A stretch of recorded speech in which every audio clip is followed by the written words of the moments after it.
Hello दोस्तों। रामायण की बात श्री राम के जन्म की घटना से और आगे बढ़ाते हैं कहानी को। ऋषिशृंग ऋषि द्वारा जो यज्ञ कराया जा रहा था उनकी अध्यक्षता में, तो यज्ञ बड़े अच्छे ढंग से पूरा हुआ। और जैसा कि विष्णु भगवान से वरदान पहले ही ले लिया था और उन्होंने कहा था, वचन दिया था कि राक्षसों से, अत्याचारियों से रक्षा करने के लिए मैं राजा दशरथ के पुत्र के रूप में जन्म लूँगा, वैसा ही हुआ। और यज्ञ पूरा होने के बाद यज्ञ की विधि से एक दिव्य आकृति प्रकट हुई, बड़ी चमकदार, जैसे कोई बहुत सुंदर उसका मतलब आकार था। यज्ञ की वेदी में से, अग्नि में से प्रकट हुई तेजवंत एक आकृति, और उस आकृति ने राजा दशरथ को एक खीर से भरा हुआ कटोरा दिया और चांदी के ढक्कन से ढकी हुई स्वर्ण परात में वो खीर थी, दिव्य खीर थी। कटोरा नहीं था, पूरी थाली थी। और उस खीर को कहा कि अपनी खीर के लिए राजा दशरथ को कहा कि अपनी तीनों पत्नियों में इस खीर को बांटो। राजा ने बड़ी प्रसन्नता से वो देवता के द्वारा दिया गया उपहार ग्रहण किया और उस अमृत रूपी खीर का आधा भाग बड़ी महारानी कौशल्या को दिया। फिर जो खीर बची थी उसका आधे का जो बची हुई खीर थी, पहले आधा भाग दे दिया रानी कौशल्या को, वो सबसे बड़ी थी। उसके बाद जो खीर बची उसका आधा भाग, बची हुई खीर का आधा भाग दूसरी रानी सुमित्रा को दिया। फिर जितनी खीर और बची, आधे का आधा है और बची ना, तो उसका आधा भाग उन्होंने कैकेयी को दे दिया, तीसरी महारानी, तो जो तीसरी महारानी थी छोटी। और फिर और बची थोड़ी, वो आधे से आधे वाली भाग खीर का, तो उसका वो भाग फिर से रानी सुमित्रा को दे दिया। यानी रानी सुमित्रा को कुछ ज़्यादा मिला खीर का भाग। इस तरह से पुत्र कामेष्टि यज्ञ, अश्वमेध यज्ञ दोनों पूरे हुए। और जो भी अतिथि आए हुए थे बहुत समय से यज्ञ के लिए, जगह जगह के राजा वगैरह, तो उन सबको बड़ी बड़ी भेंट, उपहार वगैरह, प्रेम उपहार देकर उनको बड़े समारोह के साथ उनको विदा किया गया। राजा दशरथ ने बहुत दान दिया और दरबारियों, संबंधियों और सेना के साथ सब मेहमान राजा तो विदा हो गए अपने अपने राज्य के लिए। ऋषिशृंग जो उनके दामाद भी थे और यज्ञ कराने वाले, तो उनको भी राजा ने स्वयं व्यक्तिगत रूप से दान वगैरह दिया, धन्यवाद दिया, बड़ी उनकी महानता ज्ञापित की, कृतज्ञता ज्ञापित की।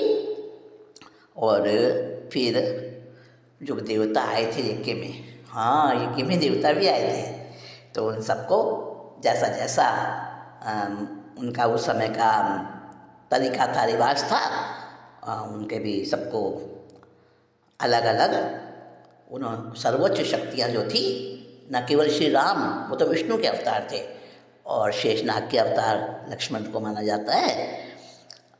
सूर्य की ऊर्जा से सुग्रीव का जन्म हुआ, विश्वकर्मा ने नल को जन्म दिया, वरुण ने सुषेण नामक वानर योद्धा को उत्पन्न किया, अग्नि ने तेजस्वी नील को जन्म दिया। वानरों में सबसे अधिक बुद्धिमान और बलवान जो हनुमान थे वो वायु देवता के पुत्र थे। और भी शत्रुघ्न और भरत, वो भी देवों की शक्तियों के रूप में अवतरित हुए थे। अब देखिए, तीनों पत्नियों ने खीर खाई और उसके बाद शुभ भावनाएं करते हुए व्यतीत कर रही थी समय। और कुछ दिनों के बाद पता चला गर्भ के लक्षण, तीनों महारानियां गर्भवती हुई। यज्ञ समाप्ति के बाद 6 ऋतु बीत जाने के 12वें मास में चैत्र पक्ष शुक्ल पक्ष की 9वीं तिथि के दिन पुनर्वसु नक्षत्र था, कर्क लगन था। सबसे पहले कौशल्या देवी ने, जो बड़ी महारानी थी, उन्होंने दिव्य लक्षणों से युक्त एक यशस्वी प्रतिभाशाली पुत्र को जन्म दिया, जिनका नाम राम रखा गया। राम के जन्म के समय जो नक्षत्र थे, राशियाँ थी, ग्रह थे, उनकी स्थिति बड़ी बड़ी मतलब उच्च कोटि की थी। तो राम जो बालक थे बड़े शुभ लक्षणों वाले, दैवीय गुणों से संपन्न थे। और जब उनका जन्म हुआ उस समय चंद्रमा पुनर्वसु नक्षत्र में था और सूर्य, शुक्र, मंगल, शनि, बृहस्पति ये पांचों ग्रह अपने अपने उच्च स्थान में विद्यमान थे। ऐसा बहुत होता नहीं है, बहुत रेयर होता है ऐसा। तो बृहस्पति और चंद्रमा एक साथ चमक रहे थे। वैदिक काल में आज तक ग्रहों की स्थितियों को, नक्षत्रों की स्थितियों को ऊंच और नीच स्थानों से बताया जाता है कि वाल्मीकि द्वारा जो 5 ग्रह बताए गए ना, उनमें बुध शामिल नहीं है। यानी श्री राम का जन्म दोपहर के समय चैत्र महीने के शुक्ल पक्ष की 9वीं तिथि को हुआ था। और जितनी भी ग्रहों की, नक्षत्रों की स्थिति थी वो बहुत उच्च कोटि की थी। और आज भी जो एडवांस सॉफ्टवेयर्स हैं उनके द्वारा कोई भी उस समय की स्थिति को जान सकता है, जो कि पुस्तक में सरोज बाला लेखिका ने सारा वर्णन किया है, फोटो वगैरह दी हैं उसकी। आधुनिक सॉफ्टवेयर द्वारा जो बात हमें जानने को मिलती है वो वैसी की वैसी वाल्मीकि रामायण में भी वर्णित है। और ये पुष्ट होता है कि उस दिन चैत्र का महीना प्रारंभ हुआ था और चैत्र में शुक्ल पक्ष की 9वीं अर्थात बढ़ते हुए चंद्रमा का 9वां दिन जो 10 जनवरी का दिन था। और आज से यानी 5114 ईस्वी पूर्व, 5114 वर्ष यानी ईस्वी से भी, ईस्वी सन जो अभी चल रहा है उससे 5114 वर्ष और पहले, तो वो उस समय की घटना है। ये बालक राम का बाल रूप बड़ा सुंदर और आकर्षक था। उनके सारे सौंदर्य का वर्णन किया गया है वाल्मीकि रामायण में। उनके होंठ लाल थे और उनके नेत्र कैसे थे, बड़े सुंदर कमल जैसे, भुजाएं लंबी और उनकी आवाज़ दुंदुभी के समान गंभीर थी। दिव्य आलोक उनके चेहरे पर खेलता रहता था। और पुत्र को गोद में लिए माता कौशल्या बड़ी अच्छी मतलब बड़ी सुंदर लग रही थी, उज्ज्वल और प्रसन्नचित दिखाई दे रही थी। श्री राम के जन्म के पश्चात कैकेयी ने सत्य पराक्रमी भरत को पुष्य नक्षत्र और मीन लग्न में जन्म दिया। जन्म के समय चंद्रमा पुष्य नक्षत्र में था और मीन राशि पूर्व दिशा में उदय हो रही थी। इसके पश्चात सुमित्रा महारानी ने 2 पुत्रों को, लक्ष्मण और शत्रुघ्न को जन्म दिया। अश्लेषा नक्षत्र था उस समय, चंद्रमा अश्लेषा नक्षत्र के समीप था और कर्क लगन था। अब देखिए ये सारी स्थितियाँ सॉफ्टवेयर में पता चल जाती हैं। रामायण में तो वर्णन है ही वाल्मीकि के द्वारा, लेकिन हम आधुनिक विज्ञान के संदर्भ में वैसा का वैसा आकाश को उस प्रकार से देख सकते हैं। सॉफ्टवेयर्स में सॉफ्टवेयर है तो आधुनिक सॉफ्टवेयर है जो महर्षि वाल्मीकि द्वारा जो वर्णन किया गया है उस समय के खगोल का स्थिति कैसी थी वो परिपुष्टि करता है। और ये भी सिद्ध करता है कि श्री राम का जन्म सचमुच में ईस्वी सन से 5114 वर्ष पूर्व हुआ था।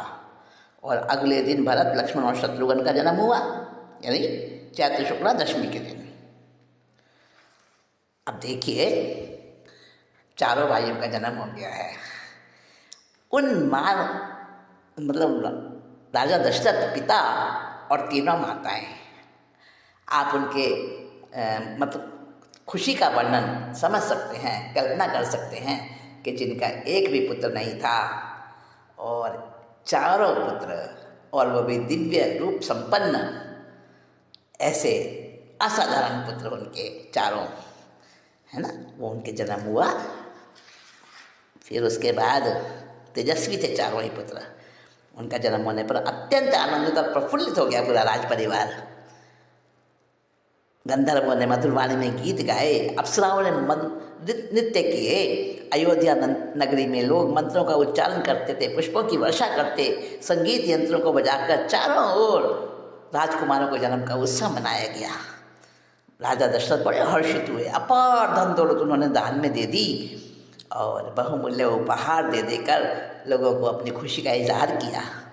धीरे धीरे राजकुमार बड़े हो रहे थे चारों, और उनको एक साथ चारों को एक ही दिन का तो पता था।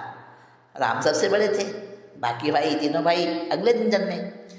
तो चारों भाई जो है ना, एक साथ जब खेलते थे, लाती बोली में बोलने की कोशिश करते थे, ठुमक ठुमक के चलते थे, वो उसका तो हर्ष का बयान शायद अपने मुँह से ब्रह्मा भी नहीं कर सकते।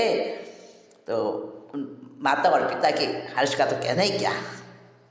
सभी प्रकार की शिक्षाएं प्रशिक्षण दिया गया। जब समय आने पर बच्चे बड़े हुए चारों, और चारों राजकुमार बड़े सुसभ्य, अच्छे व्यवहार में और विद्वान बने, वेदों में पारंगत हो गए। बहुत जल्दी सारी उन्होंने शिक्षा ग्रहण कर ली और अपने कौशल राज्य की भलाई का सबके मन में एक अरमान था।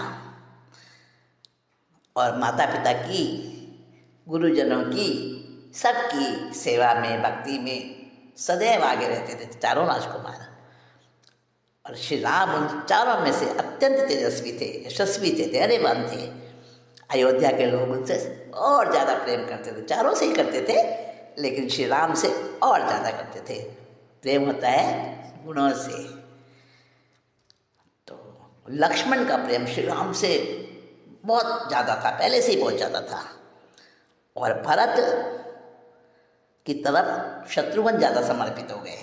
देखो, अलग अलग थे। भरत किनके पुत्र थे? कैकेयी के। और शत्रुघ्न सुमित्रा के पुत्र थे। लेकिन लक्ष्मण और शत्रुघ्न दोनों सुमित्रा के पुत्र थे। पर लक्ष्मण और राम का प्रेम बहुत ज़्यादा बढ़ गया, और भरत और शत्रुघ्न का आपस में बहुत स्नेह था। और ऐसे ही बड़ा सुंदर वर्णन मिलता है। चारों राजकुमार समय अनुसार बढ़ रहे हैं, माता पिता को खुशियाँ दे रहे हैं, और उस समय के मिलते हैं उत्खनन में, यानी खुदाई में मिलता है कि कहाँ खुदाई हुई थी? ये बाबरी मस्जिद, जिसका बहुत विवाद भी चला था, है ना।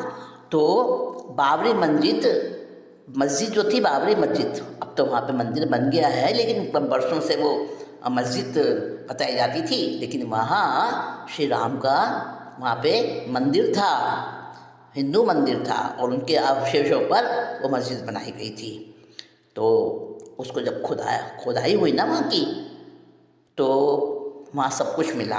पक्की ईंटों की नींव थी, उसके ऊपर लगभग 50 आधार स्तंभ मिले, और उनके ऊपर बलुआ पत्थर और सबसे ऊपर कंक्रीट के ब्लॉक पाए गए। और इस विशाल संरचना के ऊपर 16वीं शताब्दी में बनी थी बाबरी मस्जिद। 16वीं शताब्दी, ये 16वीं शताब्दी ईसा की है, और ईसा से तो 5114 वर्ष पहले श्री राम का जन्म हो चुका है। तो ये पुरातन वहीं पता चलता है कि बाबरी मस्जिद का निर्माण हुआ था ना। अभी तो वहाँ पे मंदिर मिला, जहाँ राम का वर्तमान मतलब अभी वो मिला है ना, मंदिर का गर्भगृह कहते हैं, वहीं श्री राम का जन्म हुआ था। और कोर्ट से भी माननीय इलाहाबाद उच्च न्यायालय ने 2010 में निर्णय दिया कि राम जन्मभूमि और बाबरी मस्जिद विवाद नामक पुस्तक है, जिसके 3 वॉल्यूम है, उसमें सारा वर्णन दिया है। और भी पुस्तक लिखी है, उस पुस्तकों में सटीक वर्णन सारे दिए हैं, और वो सब बताते हैं कि बाबरी मस्जिद बनने से पहले यहाँ मंदिर थे। हजारों वर्ष पहले जो बाबरी मस्जिद बनी, वहाँ राम जन्मभूमि थी। ये पूरे उसकी सारी साक्ष्याँ मिली हैं। गुरु नानक देव जी ने 1510 और 11 ईस्वी में अयोध्या में राम मंदिर की पूजा अर्चना भी की थी, ये भी वर्णन मिलता है। तो फिर बाबरी मस्जिद की बात खुद से समझ में आ जाती है ना कहाँ तक सही है। 6 दिसंबर को, यानी 6 दिसंबर 1992 बाबरी मस्जिद की जब उसका विध्वंस किया गया तो वहाँ पर 5 फुट लंबा और 2.25 फुट चौड़ा एक शिलालेख मिला था। शिलालेख मिला था जिसको पढ़ा गया तो उस वहाँ पे सब पता चल गया, सारी की सारी कहानी सच्चाई सामने आ गई। तो उसको पढ़कर विद्वानों ने बताया, वो संस्कृत में लिखा गया है और इस पर गढ़वाल वंश के राजा गोविंद चंद्र का उल्लेख है। उन्होंने 1155 ईस्वी के दौरान वहाँ पर राज्य किया था। और भी बहुत सारे साक्ष्य मिलते हैं। शिलालेख में 19वें पद में कहा गया है कि पृथ्वी के वरिष्ठ अधिपति गोविंद चंद्र जी की कृपा से ये साकेत मंडल का प्रभुत्व उनको मेघसुत को दिया गया और मेघसुत ने भगवान विष्णु हरि के लिए एक बुलंद मंदिर का निर्माण किया गया था जो कि साकेत मंडल में वो मंदिर था और वो अयोध्या में आता है। उसकी कहानी है, बहुत लंबी चौड़ी है, वो पुस्तकों से प्राप्त हो सकती है, संबंधित पुस्तकों से।